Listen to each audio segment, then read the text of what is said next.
So I say repeat what worked. Repeat what worked. So what is that for you that is your strength that needs to be repeated? What was that tool that you used with your team that made everyone efficient? Remember when you had those little 10-minute stand-up meetings every week and that got the whole team on board? What was it for you that worked? And go back and repeat that. Anybody familiar, anybody know this story of Tom Dempsey? Football player for the New Orleans Saints?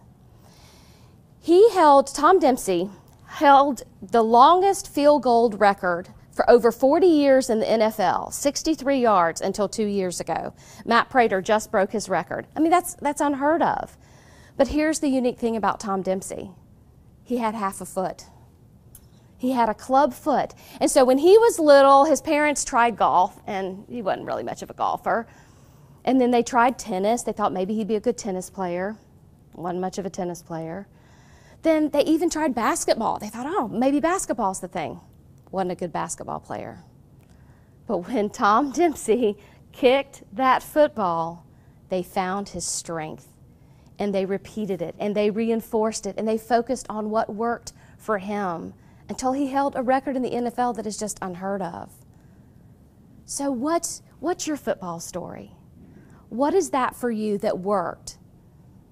Did you network? Did you find a lot, that you were getting a lot out of the ATD chapter back when you served on a committee or volunteered for the board? But now you've just gotten too busy, you don't have time for it, and you've gotten away from it?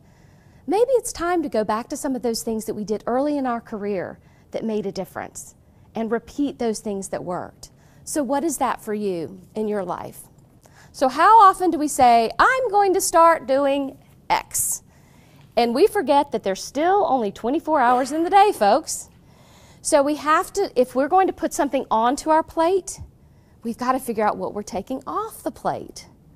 So if you're going to start exercising 3 times a week for 30 minutes, what TV show is not getting watched? How much less Facebook is not going to happen? Are you going to bed a half an hour later? What's going to come off of that plate? But so often we just try to cram things onto the plate and it just doesn't fit, and we wonder why we're frustrated and why we don't reach our goals. It's scary, but we only have so many resources, time, and energy, right? So we have to set that time budget to make sure that we can fit that new priority into our lives, whether it's personal or whether it's professional. So to seize the start, repeat what worked, set ABC target goals, and set that time budget. Because folks, let me tell you, if you don't set your priorities, your circumstances will. If you don't set your priorities, your boss, your coworkers, the television, your family, the economy, everything else will set those priorities for you if you don't put yourself first and you don't set those priorities as number one.